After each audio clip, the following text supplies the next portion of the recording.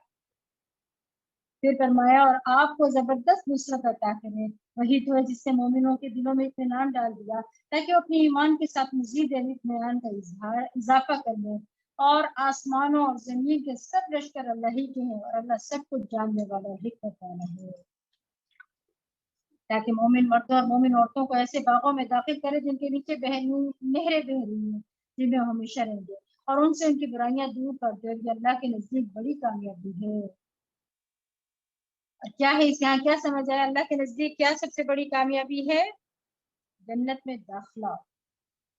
اور منافق مردوں اور منافق عورتوں اور مشرک مردوں اور مشرک عورتوں کو عذاب دے جو اللہ کے بارے میں برا گمان رکھتے ہیں، بری گردش انہیں پر پڑ گئی اور ان پر اللہ کا عذاب ہوا، اس نے ان پر لعنت کی اور اس کے لیے جہنم تیار کی جو بہت برا ٹھکانہ ہے۔ آسمان اور زمین کے تمام لشکر اللہ ہی کے ہیں، اور اللہ ہر چیز پر غالب و حکمت والا ہے۔ اے نبی، ہم نے آپ کو شہادت دینے والا، بشارت دینے والا اور ڈرانے والا بنا کر بھیجا ہے تاکہ تم اللہ پر اور اس کے رسول پر ایمان لاؤ اور اس کی مدد کرو اور اس کی تعظیم کرو اور صبح اور شام اللہ کی تسبیح کرو۔ یہاں رسول اللہ صلی اللہ علیہ وسلم کا مقام بتایا گیا اور اس کے بعد ہمیں کام بتا دیا کیا کہ ہم نے کیا کرنا، کہ آپ کی مدد اور آپ کی عزت، احترام، آپ کی بڑائی بیان کرنا۔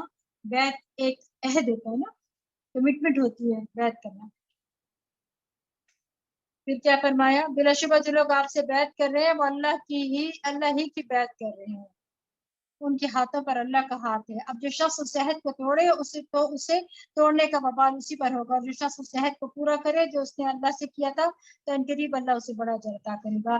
دیہاتیوں میں سے جو لوگ پیچھے رہ گئے تھے وہ اب آ کر آپ سے کہیں گے کہ ہمیں ہمارے اموال اور گھر والوں کی فکر نے مشغول رکھا تھا، لہٰذا ہمارے لیے بخشش کی دعا کروائیے۔ وہ اپنی زبانوں سے ایسی بات کہتے ہیں جو ان کے دلوں میں نہیں ہوتی۔ آپ ان سے کہیے کون ہے جو تمہارے حق میں اللہ کے سامنے کچھ بھی اختیار رکھتا ہو، اگر وہ نقصان پہنچانا چاہے یا نفع بخشنا چاہے، بلکہ جو تم کہہ اور کر رہے ہو اللہ اس سے پوری طرح باخبر ہے۔ بلکہ تم تو یہ سمجھے بیٹھے تھے کہ رسول اور مومن کبھی اپنے گھروں کو واپس نہ آ سکیں گے، یہ خیال تمہارے دلوں کو بہت اچھا لگا اور تم بہت برا گمان سوچ رہے تھے، اور تم ہو ہی ہلاک ہو جانے والے لوگ، اور جو اللہ اور اس کے رسول پر ایمان نہ لائے تو ایسے کافروں کے لیے ہم نے بھڑکتی آگ تیار کر رکھی ہے۔ آسمان اور زمین کی بادشاہی اللہ ہی کے لیے ہے، جسے چاہے معاف کر دے، جسے چاہے سزا دے، اور وہ معاف کرنے والا اور رحم کرنے والا ہے۔ جب تم غنیمتیں حاصل کرنے کے لیے جانے لگو گے تو جو لوگ پیچھے رہ گئے تھے فوراً کہیں گے کہ ہمیں بھی اپنے ساتھ چلنے دیں، یہ لوگ چاہتے ہیں کہ اللہ کے حکم کو بدل دیں۔ آپ ان سے کہیے کہ تم ہر کس ہمارے ساتھ نہ جاؤ گے، یہ اشارہ ہے غزوہ خیبر کی طرف، کیونکہ اللہ پہلے ہی ایسی بات فرما چکا ہے۔ پھر وہ کہیں گے یہ بات نہیں بلکہ تم ہم سے حسد کرتے ہو، یہ بات بھی نہیں کہ مگر یہ لوگ حقیقت کو کم ہی سمجھتے ہیں۔ آپ پیچھے رہ جانے والے بدویوں سے کہیے کہ عنقریب تمہیں ایک سخت جنگجو قوم سے مقابلہ کے لیے بلایا جائے گا۔ یہ جنگجو قوم کون سی تھی؟ ثقیف، حوازن اور بنو حنیفہ۔ تمہیں ان سے لڑنا ہوگا یا وہ مطیع ہو جائیں گے۔ اس وقت اگر تم حکم مانو گے تو اللہ تمہیں اچھا اجر عطا کرے گا، اور اگر تم نے منہ پھیر لیا جیسے پہلے پھیر لیا تھا تو اللہ تمہیں دردناک سزا دے گا۔ کوئی اندھا یا لنگڑا یا بیمار اگر جہاد میں شامل نہ ہو تو اس پر کوئی تنگی نہیں، اور جو اللہ اور اس کے رسول کا حکم مان لے، اللہ اسے ایسے باغوں میں داخل کرے گا جن کے نیچے نہریں بہ رہی ہوں گی، اور جو سرتابی کرے اللہ اسے دردناک عذاب دے گا۔ بے شک اللہ مومنوں سے خوش ہو گیا جب وہ درخت کے نیچے آپ سے بیعت کر رہے تھے، ان کے بیعت کر رہے تھے، ان کے دلوں کا حال اسے معلوم ہو گیا، لہٰذا اس نے ان پر اطمینان نازل فرمایا، انہیں جلد ہی پتہ دے گی، اور بہت سے اموال غنیمت بھی جو وہ حاصل کریں گے، اور اللہ بڑا غالب ہے، حکمت والا ہے۔ اس نے تم سے اور بھی بہت سی غنیمتوں کا وعدہ کر رکھا ہے، چنانچہ تم حاصل کرو گے فتح خیبر تو تمہیں جلد ہی دے دی، اور لوگوں کے ہاتھ تم سے روک دیے تاکہ یہ ایمان لانے والوں کے لیے نشانی بن جائے، اور وہ تمہیں سیدھی راہ کی طرف چلائے رکھے، اور ایک اور فتح بھی دے گا جس پر تم ابھی قادر نہیں ہوگے، اس سے مراد فتح مکہ ہے، اور اللہ اس کا احاطہ کیے ہوئے ہے، اور اللہ ہر چیز پر قادر ہے۔ اگر کافر لوگ تم سے جنگ کرتے تو یقیناً پیٹ پھیر جاتے، پھر وہ کوئی حامی اور مددگار بھی نہ پاتے۔ یہی اللہ کی سنت ہے جو پہلے لوگوں میں جاری رہی ہے، اور آپ اللہ کی سنت میں کبھی کوئی تبدیلی نہ پائیں گے۔ وہی تو ہے جس نے وادی مکہ میں تم سے ان کے ہاتھ روک دیے، اور ان سے تمہارے جبکہ اس سے پہلے اللہ تمہیں ان پر غالب کر چکا تھا، اور جو کچھ تم کر رہے تھے اللہ سب کچھ دیکھ رہا تھا۔ یہ وہی لوگ ہیں جنہوں نے کفر کیا اور تمہیں مسجد حرام سے روکا، اور قربانی کے جانوروں کو ان کی قربان گاہ تک پہنچنے سے روکے رکھا، اور اگر مکہ میں کچھ مومن مرد اور مومن عورتیں نہ ہوتی جنہیں تم نہیں جانتے تھے، اور یہ خطرہ نہ ہوتا کہ جنگ کی صورت میں تم انہیں پامال کر دو گے، پھر ان کی وجہ سے تمہیں نادانستہ کوئی پشیمانی لاحق ہوگی، تو تمہیں لڑنے سے نہ روکا جاتا، اور روکا اس لیے گیا تاکہ اللہ سے چاہے اپنی رحمت میں داخل کرے۔ اگر مومن ان سے الگ ہو گئے ہوتے تو ان اہل مکہ میں سے جو کافر تھے انہیں ہم دردناک سزا دیتے۔ جب کفار مکہ نے صلح حدیبیہ کے موقع پر اپنے دلوں میں زمانہ جاہلیت کی عصیبت کی ٹھان لی تو اللہ تعالیٰ نے اپنے رسول پر اور مومنوں پر اطمینان نازل فرمایا، اور انہیں تقوی کی بات کا پابند رکھا، اور وہی اس کے زیادہ حقدار اس کے اہل تھے، اور اللہ ہر چیز کو خوب جاننے والا ہے۔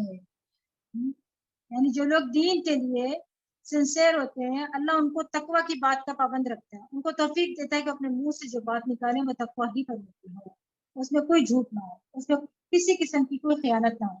بلا شبہ اللہ نے اپنے رسول کو سچا خواب دکھایا تھا جو ایک حقیقت تھا کہ تم انشاءاللہ مسجد حرام میں امن کے ساتھ داخل ہوگے، اور اس وقت تم سر منڈواؤ گے اور بال کو دباؤ گے، اور تمہیں کوئی خوف نہ ہوگا، اور وہ اس بات کو جانتا تھا جسے تم نہیں جانتے تھے، لہٰذا اس فتح سے پہلے اس نے قریبی فتح خیبر تمہیں عطا فرما دی تھی۔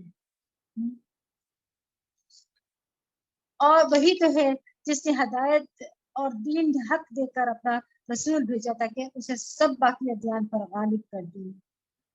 اچھا، یہاں آپ صلی اللہ علیہ وسلم کی رسالت کا مقصد کیا بتایا جا رہا ہے؟ تمام ادیان پر دین اسلام کو غالب کرنا، اس لیے آئی، اور اس حقیقت پر اللہ ہی کی گواہی کافی ہے۔ محمد صلی اللہ علیہ وسلم اللہ کے رسول ہیں، اور جو لوگ آپ کے ساتھ ہیں وہ کافروں پر تو سخت مگر آپس میں رحم دل ہیں۔ تم جب دیکھو گے انہیں رکوع و سجود کرتے ہوئے اور اللہ کے فضل اور اس کی رضامندی کی تلاش کرتے ہوئے دیکھو گے، کثرت سے سجدہ کی وجہ سے ان کی پیشانیوں پر امتیازی نشان موجود ہیں، یعنی جب انہیں دیکھو گے عبادت میں ہی مصروف نظر آئے۔ یہ بالکل درست بات ہے کہ جو قرآن نے کہی ہے اس کا مطلب یہ نہیں کہ وہ جو سیاہ گٹا پڑ جاتا ہے نا ماتھے کے پر وہ نشانی نہیں، بلکہ جو شخص سجدوں کی کثرت کرتا ہے اس کے چہرے پر ایک خاص قسم کی روشنی ہے، اللہ کے آگے جھک جھک کر، یعنی ایک خاص سکینت اور ایک خاص اطمینان نظر آتا ہے۔ ان کی یہی صفت تورات میں بیان ہوئی ہے، اور یہی انجیل میں ہے۔ جیسے ایک کھیتی ہو جس نے اپنی کوپل نکالی، پھر اسے مضبوط کیا، پھر وہ موٹی ہو اور اپنے تنے میں پر کھڑی ہو گئی، اس وقت وہ کسانوں کو خوش کرتی ہے تاکہ کافروں کو ان کی وجہ سے غصہ دلائے۔ اس گروہ کے لوگ جو ایمان لائے اور نیک عمل کیے، اللہ نے ان سے مغفرت اور بڑے اجر کا وعدہ فرمایا ہے۔ بسم اللہ الرحمن الرحیم، سورۃ الحجرات۔ بسم اللہ الرحمن الرحیم، یا ایھا الذین آمنوا لا تقدموا بین یدی اللہ ورسولہ واتقوا اللہ ان اللہ سمیع علیم۔ شروع اللہ کے نام سے جو بڑا مہربان نہایت رحم کرنے والا ہے۔ اے ایمان والو، اللہ اور اس کے رسول کے سامنے پیش قدمی نہ کرو اور اللہ سے ڈرتے رہو، بلا شبہ اللہ تعالیٰ سب کچھ سننے والا اور جاننے والا ہے۔ تو نبی صلی اللہ علیہ وسلم کے کلام پر، آپ کی حدیث پر اپنے عقل اور فہم اور اپنے فلسفہ بگاڑنے سے منع کیا،